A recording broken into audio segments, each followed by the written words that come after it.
All the stars in the NBA are constantly searching for championships, some still looking for that elusive first chip. We've seen different strategies, different pairings, collaborations, and what we've seen a lot of over the years are big duos pairing up. Quite frankly, we've seen a lot of failed ones, but which were the most miserable failures among NBA duos? Before I tell you, just go ahead and subscribe to the channel before you forget, because I have a lot more content coming your way. For the casual NBA fan, you hear Shaq and LeBron, two of the most recognizable names in NBA history, and you hear they paired up. You think, oh, so they won together, right? Ha, nope.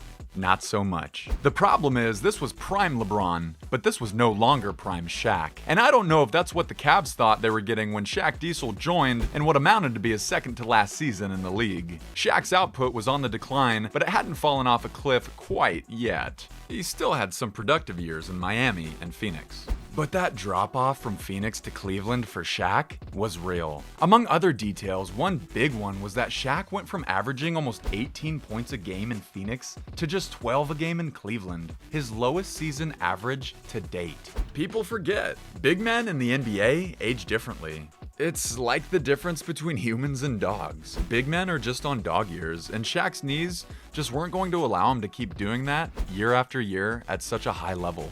Another big name duo flop was Kevin Durant and Russell Westbrook when they were together in OKC. The talent level of these guys is just incredible. The stats they've put up season in and season out is outstanding. Pairing them together seemed like it should result in not one but multiple championships. Not to mention, they had James Harden coming off the bench. Now, he wasn't prime Harden yet, but still, we all know what he turned into. We give Harden a pass on this one since he wasn't one of the main two stars on the team, but even with him as a compliment for much of their time together, KD and Russ still couldn't get it done. You could say that they had the bad fortune of running into LeBron's South Beach Big Three in the finals, and perhaps they had the bad fortune of also needing to get past the Steph-led 73-9 Warriors in order to get into the finals another year. Granted, they were up on them 3-1 in the Western Conference Finals, or maybe this duo was a failure. Honestly, we could make all the excuses that we want, but you still expect the culmination of such big talents to bring you a championship. As we mentioned, Kevin Durant and Russ lost to the Warriors after leading the series 3-1 in the Western Conference Finals. That was at the end of the 2015-16 season. By 2016, Durant had joined the same Warriors team that had just beat him, and we all know what happened next. More championships for the Bay Area, and KD got his rings. Although, how could he not have with that loaded team? Anyway, Durant left the Warriors and headed to the Nets to build something special. Maybe he was tired of all the criticism of joining that loaded Warriors team and getting easy rings. He wanted to get some rings the hard way.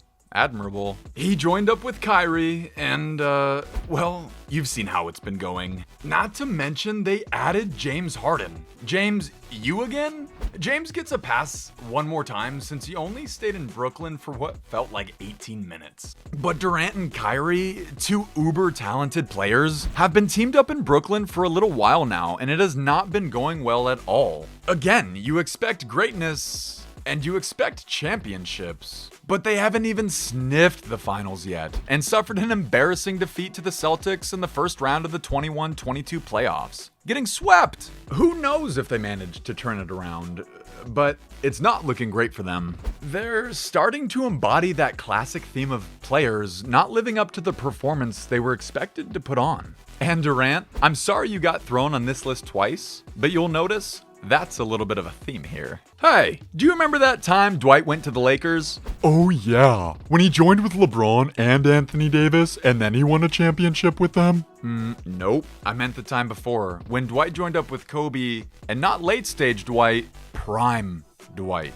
That at least seems like that should have resulted in a championship or two, right? Instead, it resulted in getting swept in the first round of the playoffs, and just a lot of bad times in general. The last time a big man left Orlando to team up with Kobe, they saw several years of success and 3 championships. This time around, 1 year of meh and no championships at all.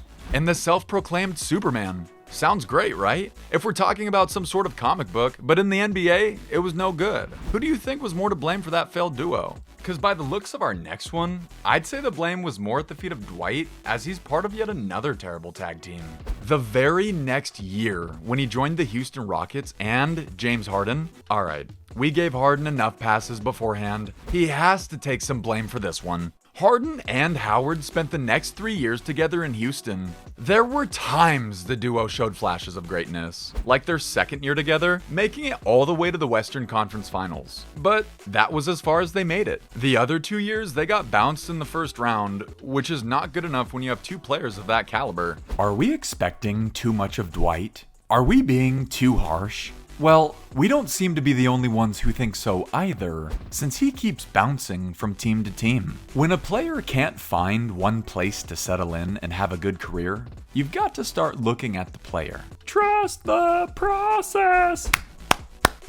Are they still yelling that over there in Philadelphia? The process landed them Embiid and Simmons, both great players, but again, we sort of ran into an issue of two players' games not quite complementing each other.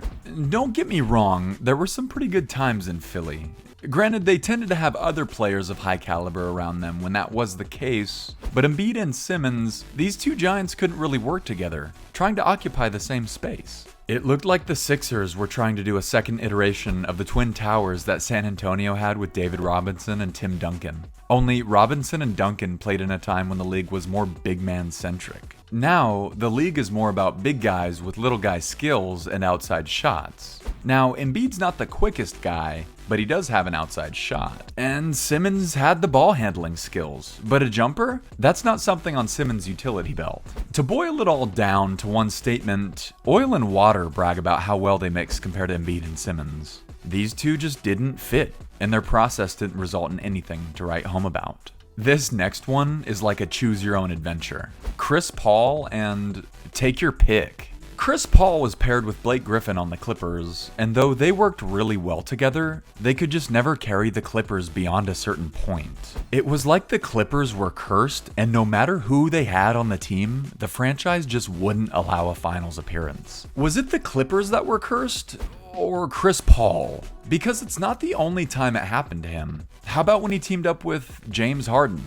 James. You again? Man, these guys are both bad news. Harden has been a part of some great duos and just cannot get a ring. Same deal with CP3. But at least CP3 moved on to Phoenix eventually, and wait, you and Booker haven't gotten it done? How about that year they looked to be approaching unstoppable status? They made it to the finals, they went up on the Milwaukee Bucks 2-0, they were in the driver's seat. And then they lost the next 4 games and just collapsed. So what's the 3 in CP3 stand for? The 3 failed duos he was a part of? Once upon a time, Vince Carter played for Toronto. That's where he showcased his half-man, half-amazing talent. But he eventually won it out. To go where? The Nets. And he got to team up with Jason Kidd. Kidd, an amazing facilitator of the ball, and Carter, a gifted scorer. This duo made sense. Or so it seemed to. Carter left the Raptors and went to the Nets in the 04-05 season. In the 05 playoffs, they got bounced in the first round. But that's not a fair assessment. Carter got there midway through the season. The next year, 2006 playoffs, they made it to the second round. Okay, slight improvement. 2007 playoffs, second round again. Okay, we hoped for more improvement, sure. But the next year, Kidd was gone, off to Dallas. It just didn't work out. Another player who started in Toronto is Tracy McGrady. He also left to team up with another All-Star. T-Mac headed to Orlando with Grant Hill, and that looked beyond promising. But their first year together, Grant Hill was only able to play in 4 games due to injury. It happens. You can't expect it to work the very first year, yeah, but the next year, Hill only played in 14 games. The year after that, only 29. The year after that, he didn't play at all, and T-Mac then was off to Houston. I think it's safe to say that it was a massive failed experiment. Honestly, it's almost like Toronto curses players that leave, but then that would mean, yep, one of the biggest disappointments thus far. Kawhi Leonard, who just won a championship with Toronto, left, and Toronto cursed him as well. Kawhi teamed up with Paul George on the Clippers, and we'll say this, there's still time, but not as much as you think. and they need to turn things around quickly. Two players that have been mentioned in top 10 players in the league by plenty of pundits, and they haven't even gotten to the finals yet. Let's also not forget about the time they had the 3-1 lead on the Nuggets in the bubble, and they blew it. A complete collapse and malfunction. That Game 7, the fourth quarter, the Clippers could not hit a basket at all. PG-13 was knocking shots off the side of the backboard. That was grim, and the two can hardly step on the court at the same time now. So what do you think? Are Kawhi and PG-13 the most miserable duo failure thus far? Would your mind be changed if they didn't win a championship in their time together? Or if they didn't even make the finals? Or do you think a different duo on this list is a worse failure? Let us know in the comments. I want to know who you think was the worst. And don't forget to like the video and subscribe to the channel so you can get all of our future updates, because there is plenty more of this stuff to come.